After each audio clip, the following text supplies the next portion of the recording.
afternoon, everybody. Chancellor Merkel. So you're off to Downing Street to negotiate the EU budget with David Cameron. And you do so against the backdrop of the Court of Auditors yesterday, for the 18th year in a row, failing to give the accounts a clean bill of health. You do so against the vote in the House of Commons last week, where a majority of MPs were asking for reductions in the EU budget. And of course you do so with a growing anger in Britain. Why are we pumping £53 million a day of British taxpayers' money into this union? Not that that'll matter a bit. Cameron's a very weak Prime Minister, and I'm sure you'll walk all over him tonight and win that negotiation. But the EU budget isn't really the question. It's Britain's place in this union that is the real question. And increasingly, Britain looks like a square peg in a round hole. You see, we didn't join the Eurozone. And that means that every time you have one of your summits in Brussels, when the big debates are going on, there is actually nothing for the British Prime Minister to say. And in fact, if we do say anything, we're now seen as the dog in the manger. The fact is, Chancellor, you are leading the Eurozone on a journey to a much more deeply centralised and, I think, more fundamentally undemocratic Europe. But nonetheless, we simply can't join you on that journey. Whether it is harmonisation of financial market regulations, as you said today, whether it's the financial transaction tax, whether it's the banking union, Cameron is forced into the position, time and time again, where there is nothing he can say other than no.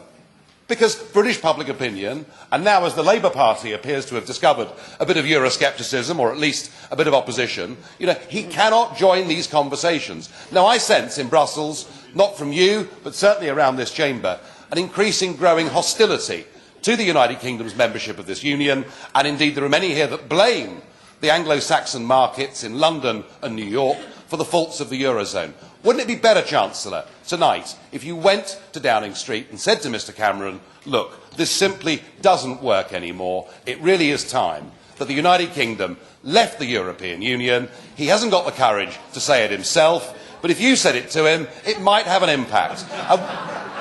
All I'm suggesting, Chancellor, is that we have a simple, amicable divorce, and then we'll all get on much better in the future.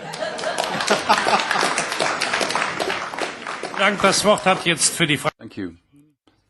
One word on the UK. I want to have a strong UK in the European Union. To make that absolutely clear, I come from Germany. The UK was with us when we were liberated from National Socialism. I can't imagine, we had British soldiers still in Germany. I can't imagine that the UK wouldn't be part of Europe. And I think it's good also for the UK to be part of Europe. If you have a world of 7 billion, and if you're alone in that world, I don't think that's good for the UK. And so I'll do everything to keep the UK in the European Union as a good partner. And so that's why I'm going to London this evening. And I would ask the inhabitants of this wonderful island that you can be very happy, but you won't be happy if you're alone in this world. We're a strong Europe with 500 million. We're in favour of freedom, of democracy, and look round in the world and see where that isn't the case, and be happy that we're together.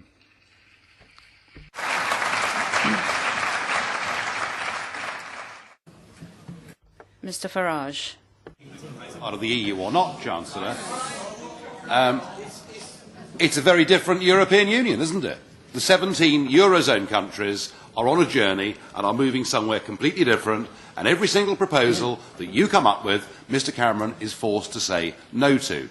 So we're going to find ourselves, effectively, as the Cinderella state, because you will make big decisions that affect the single market, of which we're a member, and we, in fact, according to you, even UK members of this Parliament won't be able to vote on issues that affect the Eurozone, which undeniably knock on to the single market. So I understand what you're saying, but frankly, we find ourselves now in a completely illogical position.